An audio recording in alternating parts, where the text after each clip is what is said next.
Kami dari kelompok 1 akan menjelaskan perhitungan biaya absorpsi dan biaya variabel serta manajemen persediaan. Di sini saya akan menjelaskan tentang perhitungan biaya absorpsi. Biaya absorpsi membebankan seluruh biaya produksi ke produk, bahan baku langsung, tenaga kerja langsung, overhead variabel, dan overhead tetap adalah biaya dari suatu produk. Oleh karena itu, dengan perhitungan biaya absorpsi, overhead tetap dipandang sebagai biaya produk, bukan biaya P2D. Dengan metode ini, overhead tetap dibebankan ke produk melalui penggunaan tarif overhead tetap yang telah ditentukan sebelumnya, dan tidak dibebankan sampai produk terjual. Dengan kata lain, overhead tetap termasuk dalam biaya persediaan. Selanjutnya, perhitungan biaya variabel. Perhitungan biaya variabel menekankan perbedaan antara biaya produksi tetap dan variabel. Variabel costing hanya membebankan biaya produksi variabel ke produk. Biaya-biaya tersebut terdiri atas bahan baku langsung, tenaga kerja langsung, dan overhead variabel. Overhead tetap diperlukan sebagai beban periode dan dikeluarkan dari biaya produk. Alasan terhadap perlakuan tersebut karena overhead tetap adalah biaya dari kapasitas atau biaya untuk tetap bertahan dalam bisnis. Setelah periodenya berakhir, manfaat yang diberikan oleh kapasitas juga berakhir dan seharusnya tidak dikapitalisasi sebagai persediaan.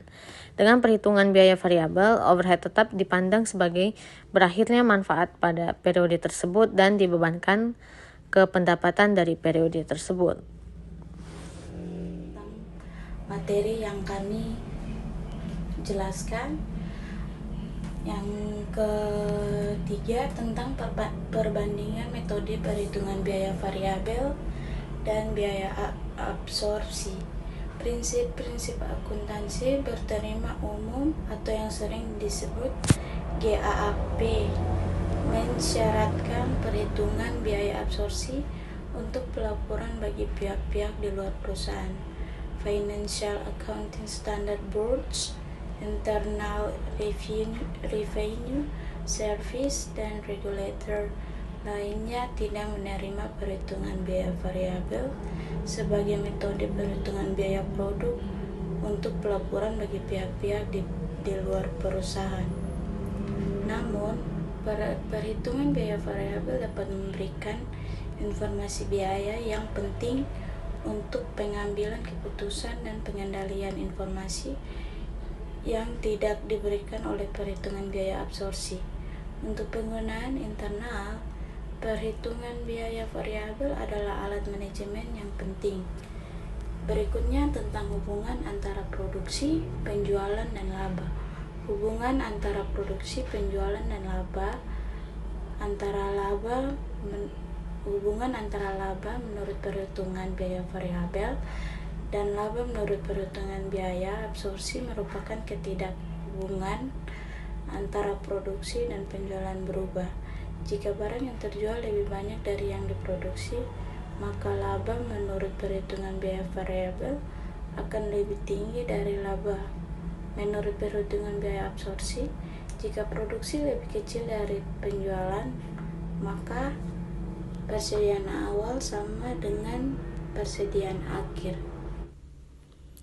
Perlakuan overhead tetap pada perhitungan biaya absorpsi.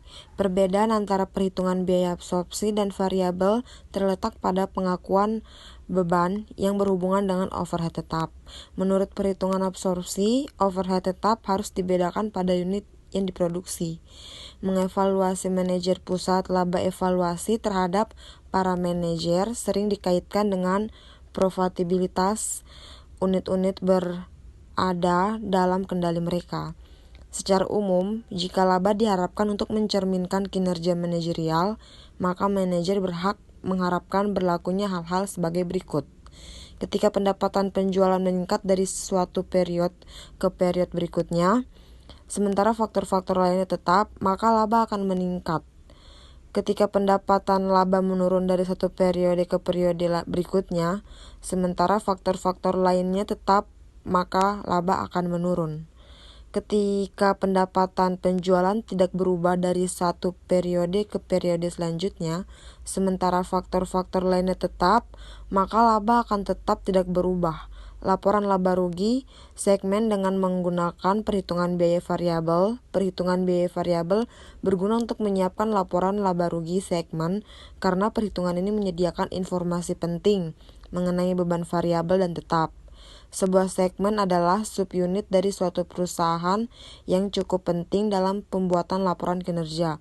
Akan tetapi dalam laporan laba rugi segmen, beban tetap dibagi menjadi dua kategori, beban tetap langsung dan beban tetap umum. Beban tetap langsung merupakan beban yang secara langsung dapat ditelusuri ke suatu segmen. Beban ini terkadang disebut juga sebagai beban tetap yang dapat dihindari atau beban tetap yang dapat ditelusuri karena beban ini akan hilang jika segmen ditutup atau dihapus. Beban tetap umum disebabkan oleh dua segmen atau lebih secara bersamaan. Beban ini akan tetap muncul, bahkan jika salah satu segmen dihapus.